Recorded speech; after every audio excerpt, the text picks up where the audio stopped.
सलाम, नमस्ते, सत श्री अकाल। मैं हूं आपके साथ अर्शिता मिश्रा और आप देख रहे हैं टाइम्स मेल। इस वक्त ईरान में एक ऐसा सैलाब देखा जा रहा है जिसने दुनिया के इतिहास में एक नया रिकॉर्ड कायम कर दिया है। अयातुल्ला सैयद अली खामनेई के जनाजे में शामिल होने वाली भीड़ की तादाद करोड़ों में बताई जा रही है। 100 से ज्यादा मुल्कों के नुमाइंदों ने खामेनेई साहब के जनाजे में शिरकत की और उन्हें खिराज अकीदत पेश किया, उनकी ताजियत में शामिल हुए, उनके लिए दुआए मगफिरत की। पर यहां गौर करने वाली बात यह है कि इतनी बड़ी भीड़ को देखकर डोनाल्ड ट्रंप अपना आपा खो बैठा। उसे यकीन ही नहीं हो रहा था कि ईरान में इतनी बड़ी भीड़ कैसे आ सकती है, इतनी बड़ी भीड़ अपने मारे गए लीडर के लिए कैसे रो सकती है। अमेरिका अब तक उसी गुमान में बैठा था कि ईरान के लोग खामेनेई से नफरत करते हैं, उसे मारना चाहते हैं, पर यहां तो सब कुछ उल्टा देखा जा रहा है। ईरान ने अमेरिका के साथ अमन मुआहदा तो कर लिया, लेकिन ईरान के लोग अमेरिका और इसराइल से बदला लेना चाहते हैं। वो अपनी हुकूमत से मुतालिबा कर रहे हैं कि हमें अमेरिका और इसराइल से बदला लेना है, और यही बात अमेरिका और इसराइल दोनों को बुरी लग रही है। दोनों को समझ में नहीं आ रहा कि आखिर वो सोच क्या रहे थे और अब क्या नजर आ रहा है। पर बात सिर्फ यहीं तक नहीं है, अमेरिका और इसराइल दोनों ही तेहरान में मौजूद भीड़ को देखकर खुद को कंट्रोल नहीं कर पा रहे। वो ईरान पर हमला करना चाहते हैं, लेकिन पूरी दुनिया से दुश्मनी नहीं मोलना चाहते, क्योंकि जब दुनिया भर के नेता तेहरान में आ रहे हैं तो उनकी एक हरकत अमेरिका और इसराइल के खिलाफ दुनिया भर को एकजुट कर सकती है। लिहाजा जब तक खामेनेई साहब को सुपुर्द खाक नहीं कर दिया जाता, तब तक ईरान भी खामोश बैठा रहेगा।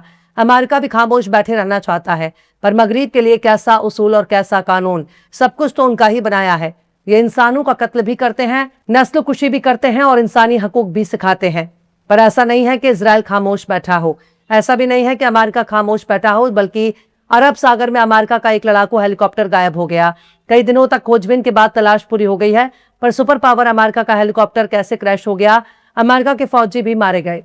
अब ये जहाज किसी हादसे का शिकार हुआ या ईरान ने ठोक दिया, इस बारे में अमेरिका कुछ भी नहीं कह रहा, या फिर यूं कहें कि अमेरिका कुछ कहने से गुरेज कर रहा है। हालांकि वो इसे एक हादसे के तौर पर पेश करने की कोशिश जरूर कर रहा है। इस क्रैश की टाइमिंग बताने के लिए काफी है कि सब कुछ यूं ही नहीं हो रहा। यहाँ गौर करने वाली बात यही है कि जब सुपर पावर का कोई जहाज अचानक जमीन पर गिर जाए या फिर क्रैश हो जाए तो उसे हल्के में नहीं लिया जा सकता।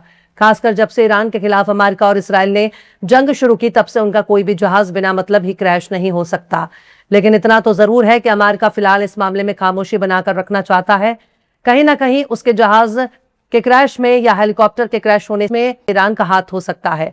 हो सकता है अमेरिका ने बदमाशी करने की कोशिश की हो, जिसके बाद ईरान ने उनके हेलीकॉप्टर को ठोक दिया हो, वरना ऐसे तो कोई इतनी आसानी से अमेरिका का जहाज क्रैश होने वाला नहीं है। अमेरिका का हेलीकॉप्टर क्रैश हो गया, पर अमेरिका इसे जानबूझकर कबूल भी नहीं करेगा, क्योंकि 60 दिनों तक चलने वाले जंग के दौरान हमने देख लिया था कि किस तरह से अमेरिका के बड़े बड़े फाइटर जेट, हवा में तेल भरने वाले जहाज, यहां तक कि अमेरिका के ही मिलिट्री ठिकाने तबाह हो गए। पर अमेरिका ने इतनी आसानी से किसी भी जहाज को ईरान के हमले से तबाह होने की बात को कबूल नहीं किया। कहीं ना कहीं यह हेलीकॉप्टर क्रैश नाक का सवाल बन गया है, वरना इस तरह से इतनी आसानी से अमेरिका का कोई भी हेलीकॉप्टर समंदर में नहीं गिर जाएगा। अमेरिकी फौज ने बुध से ही लापता अपने नेवी के फौजियों की तलाश को रोक दिया है, क्योंकि अमेरिकी सेंट्रल कमांड ने इतवार को ही ट्विटर पर ऐलान किया है कि नेवी का हेलीकॉप्टर बुध को अरब सागर में हादसे का शिकार हो गया था। अमेरिकी नेवी के मुताबिक उसका फौजी बहरीन में मौजूद अमेरिका के 5वें बहरिया हेडक्वार्टर में तैनात था।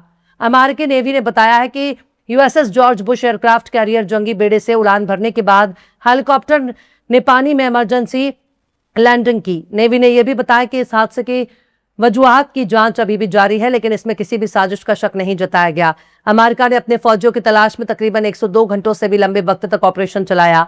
हजारों किलोमीटर के रेंज में हेलीकॉप्टर की तलाश की गई। इसमें कई अमेरिकी नेवी के जहाजों के साथ साथ एयरफोर्स के जहाज भी शामिल थे। अमेरिकी नेवी के मुताबिक मरने वाले फौजी के परिवार को खबर किए जाने तक फौजियों की पहचान को कम से कम 24 घंटे तक छिपाया गया। यानी इस हादसे में अमेरिका के फौजी मारे गए और अपने फौजियों के मारे जाने की जानकारी को छुपाने की कोशिश कर रहा है। इस हादसे में 3 फौजियों के घायल होने की बात को अमेरिका ने कबूल किया है, जिनमें तमाम घायलों की हालत बेहतर बताई गई है। यानी हेलीकॉप्टर लैंडिंग खास तौर पर काफी खतरनाक माना जाता है, क्योंकि ऊपर से भारी होने की वजह से हेलीकॉप्टर के डूबने का खतरा होता है। खैर, अमेरिका इसे हादसे के तौर पर देख रहा है, किसी भी साजिश से फिलहाल तो इनकार कर रहा है। हो सकता है बाद में अमेरिकी मीडिया में जराये के हवाले से ईरान को जिम्मेदार ठहराने की कोशिश होने लगे। हालांकि अमेरिकी मीडिया काफी ज्यादा परेशान नजर आ रही है। अमेरिकी मीडिया तेहरान में मौजूद भीड़ को देखकर तरह तरह की बातें कर रही है। इस भीड़ को फर्जी करार देने की कोशिश भी कर रही है, और इस भीड़ को कैसे झुटला दिया जाए इसके लिए भी हाथ पैर मार रही है। पर पहले में और अब में यही फर्क है कि आज से 10 से 12 साल पहले वाले दौर में हर जगह अमेरिकी मीडिया का ही गलबा हुआ करता था।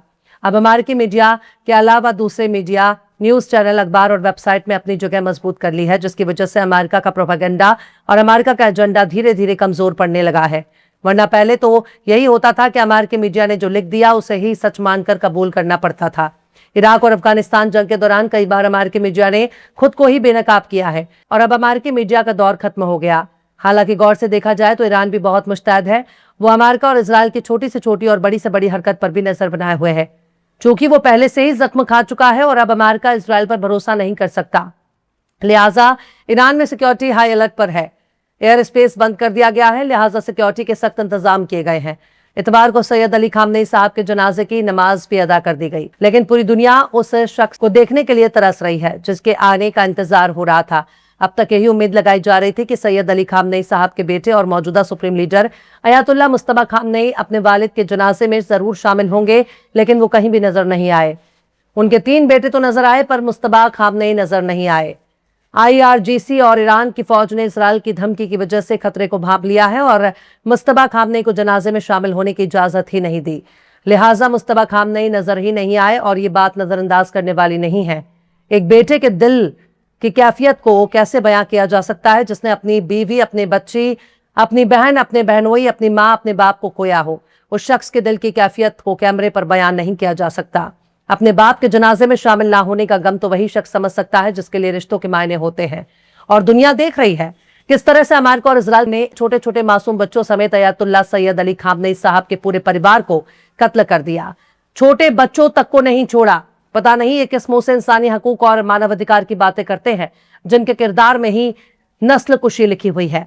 वो किस मुंह से इंसानी हकूक और अमन की बात करते हैं। हालांकि डोनाल्ड ट्रंप ने अभी के लिए तो खामोशी बनाई हुई है, लेकिन वो अपनी जबान पर लगाम नहीं लगा पा रहा। वो सिर्फ हथियारों को खामोश करके बैठा है, पर एक के बाद एक उसके बयानों का सिलसिला जारी है। यही माना जा रहा है कि खामनेई साहब के सुपुर्द खाक होने के बाद वो ईरान पर हमले के लिए कोई भी नई तैयारी कर सकता है, क्योंकि अमेरिका इस जंग को शुरू करने के बाद खुद ही घुटनों पर आ गया है और वो अपने शिकस्त को जीत में तब्दील करने के लिए ईरान पर हमले के लिए कोई भी बहाना बना सकता है। फिलहाल इस खबर में बस इतना ही। एपिसोड आपको कैसा लगा कमेंट बॉक्स में जरूर से बताइए। पसंद आए तो लाइक करें, शेयर करें और बेबाक, निष्पक्ष, स्वतंत्र पत्रकारिता को सपोर्ट करने के लिए हमारे चैनल टाइम्स मेल को जरूर से सब्सक्राइब करें और बेल आइकन की घंटी वाली बटन जरूर से दबा दें ताकि आपको हमारे आने वाले नए वीडियो की नोटिफिकेशन फौरन ही मिल जाए। फिर मिलते हैं किसी और वीडियो में एक नई खबर के साथ। हर्षिता मिश्रा को दीजिए इजाजत। जय हिंद। अगर अभी तक आपने हमारे चैनल टाइम्स मेल को सब्सक्राइब नहीं किया है तो जल्दी से सब्सक्राइब कर दें और बेल आइकन भी प्रेस कर दें।